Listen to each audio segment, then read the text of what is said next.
Click. Flash. After the party, Kemi lifts her phone and freezes. In the selfie preview above her head, 7 days, 0 hours, 0 minutes, 0 seconds.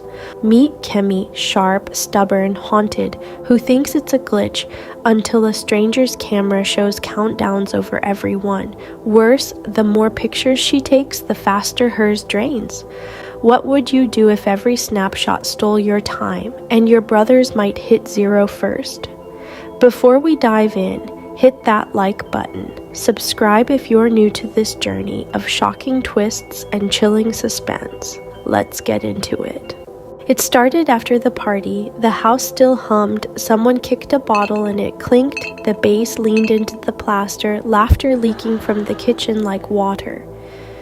We were tired and messy and loud in the way people get when they pretend everything's fine for one more hour.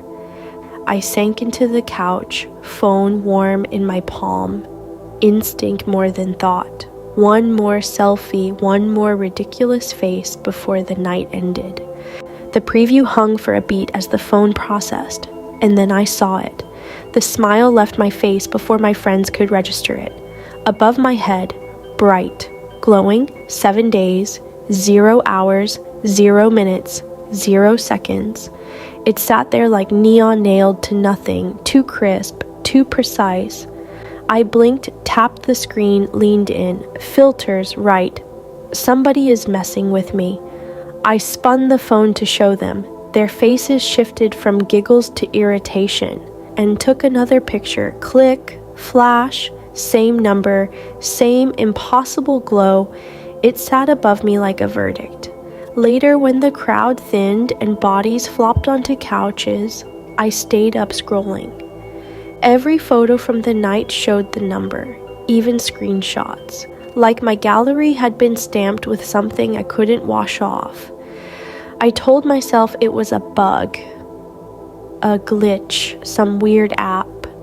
I deleted the picture. I reset the phone, but it always came back. Always. Sleep came like a drug, but it didn't help. In the half-sleep between the couch and whatever came next, I dreamt of faces with tiny clocks above them. The sun felt abrasive. I convinced myself the night had made me see things. But then, at the bus stop, I saw him.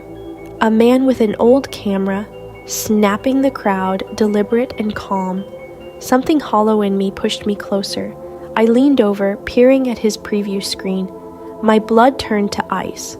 Everyone in his frame had a number. Men, women, kids, some long, some terrifyingly short. One man, gray suit, briefcase slipping from his fingers, his timer bled down. 29 seconds, 28, 27. I couldn't breathe. That's when I knew this wasn't a glitch. This wasn't a joke. This was real. I bought a disposable camera. At home I tested a lamp, a glass, and my reflection. Nothing. But when I took a photo of myself, the timer glowed, sharp as ever. It knew where to live, it chose. And the worst part? The more photos I took, the faster it moved. A harmless selfie drained minutes. A photo set. I avoided mirrors, covered my laptop camera, stopped showing up in pictures, but cameras are everywhere. One night, scrolling through TikTok, I froze. Hashtags I begged him, don't take pictures, don't post, don't let anyone snap you. He laughed, said I was losing it, he didn't see it. But I did. For a week, I thought I was safe, until one night, flash, blinding. From the corner of the street, a stranger snapped my picture. My chest caved instantly. My timer skipped. I started watching the timers, chasing them, writing them down, pages and pages of digits. At night, my room became a cave, curtains drawn, only the glow of my phone. My brother came in once, asked if I'd tell him a story like I used to. I didn't even look up, said, "Not now." He left. In school, it got worse. exams in front of me, pen in hand, but instead of answers, I filled margins with timers. Teachers yelled, friends drifted, every sound, every silence became counting. My phone buzzed at odd hours, digits warping like static, melting across the screen. The worst was my brother's number, so low, too low. I whispered in the dark, not him. Once you start chasing death clocks, you don't walk away. Deep down, I didn't want to. I thought I was studying them, but maybe they've been studying me. Dinner was quiet that night, too quiet, but I couldn't taste the food. All I saw was the glowing clock above his head. My phone buzzed, unknown number. A deep voice whispered, "Stop taking pictures, or we'll take more than time." Then silence. I tried to fight back. Candles, salt lines, prayers. I deleted every photo I ever took, every memory stored on the cloud. At the bus stop, I saw him again. The man with the old camera. My brother's school called. Said he fainted in class. Said his nose bled without warning. I knew his countdown was catching up. I begged the numbers. Offered myself. My time for him, and for 1 second, his timer hit 1 hour. I locked the doors, pulled the curtains, hid every lens in the house. But then, knocking, 3 slow knocks, and a voice outside whispering, "Smile for the camera."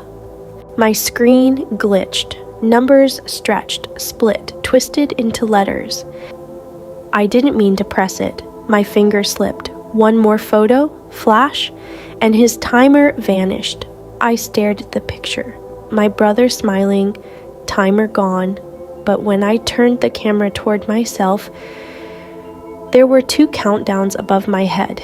I thought I was saving him, but the truth is the numbers never leave. They only transfer. I thought the numbers were just shadows, but shadows don't bleed into the people you love. My brother, his timer was falling faster now. It wasn't steady anymore. I told myself I was protecting him. Watching closely enough would keep him safe. But watching isn't the same as saving. Then I found it. A rumor buried in a thread nobody should have seen. And for the first time, I wondered, what would it take to buy my brother more time? The photo burned in my pocket like a sin. I checked my own timer and it ticked upward. And then one night I thought the unthinkable. What if I didn't save him from strangers? What if I saved him from me? That's when the numbers glitched. His timer didn't fall. It didn't rise. It broke. Because maybe the numbers weren't random. Perhaps they weren't warnings. Maybe they were choices, and maybe they'd already chosen me. 2 timers, both stacked above my head like cruel halos. I posted on the forum begging for answers. A user named the archivist replied. The archivist listed the rules. 1. Every photo steals time. 2. Group shots multiply the loss. I thought it was just warnings until I opened a link. A funeral live stream. Mourners gathered, and above the body, the countdown still glowed. Soon I couldn't unsee it. Everywhere I went, timers hovered over strangers, over the crowd. The world became a ticking bomb, and I was the only one listening. Then my brother's timer dipped again. 1 day, 1 night. I grabbed him by the shoulders, begged him not to leave the house, not to let anyone take his photo. That night, my phone buzzed again. A message, no number, just a picture. Me, taken from outside my window, and below it, the words, "We can save him, but you'll take his place." I typed back without thinking. Take me instead. Seconds later, my second timer, my brother's, vanished from above my head. His laughter filled the house again. But mine? Mine ticked faster, like a fuse burning down. I thought it was over, but then I dreamt. A white room, walls of endless screens, every face on earth, and at the center, a camera, huge, watching me. I woke up screaming, my phone on my chest, screen glowing, and the numbers. They weren't just over my head anymore, they were in my skin. TikTok, Instagram, YouTube, everywhere I looked, the numbers had gone public. Influencers making challenges. What's your timer? Then the hospitals overflowed. People dropping with no cause, doctors baffled. The archivist messaged me again. He said the truth. We are not victims, we are storage.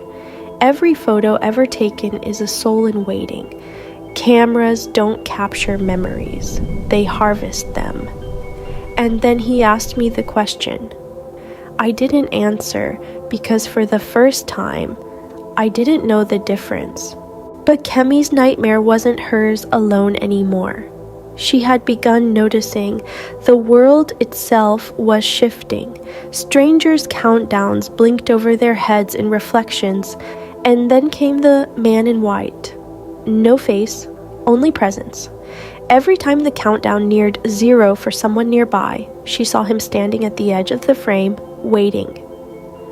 Kemi tried to warn her friends, but none believed.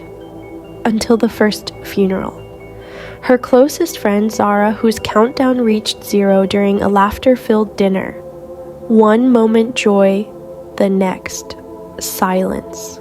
At the funeral, Kemi's hands trembled. Above every mourner's head, glowing digits, ticking. And at the grave's edge, the man in white waited again. Desperate for answers, Kemi searched old libraries, dusty archives, even ancient scriptures. Each whisper pointed to one word: the seer's burden, a curse passed down to those who see beyond time. But knowledge came at a cost. The more she learned, the faster her own timer drained. Every photo she touched shaved days, hours, minutes off her life. And then came the dream. Or was it a vision?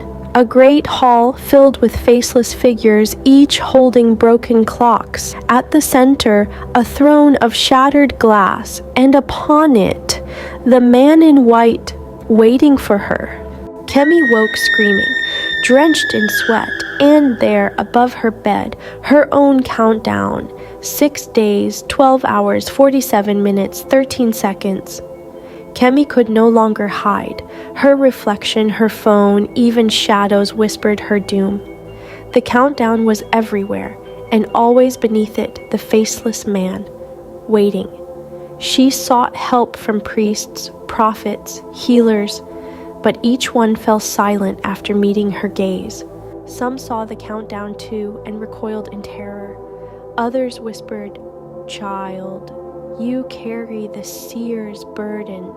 But then, an old journal revealed a way. The seer may pass the burden if she confronts the watcher before her time runs dry.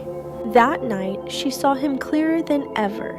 The watcher, not just a shadow, but a figure of smoke and bone. Eyes like hollow clocks. The journal had given her the key. All she had to do was speak his name, one word, and the burden would pass. But who would bear it? Her brother, a stranger, or the world itself? But when the moment came, Kemi couldn't do it. And the watcher smiled. The burden wasn't lifted. It was multiplied. Every screen in the city lit up at once.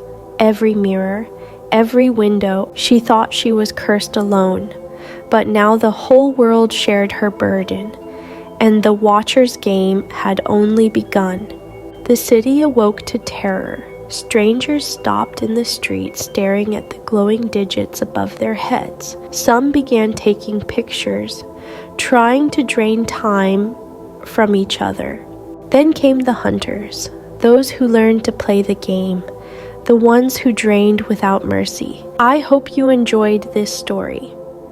Please share your thoughts and tell us what you learned in the comment box. We would truly love to read them. And guess what? Another powerful story is coming your way in just a few days.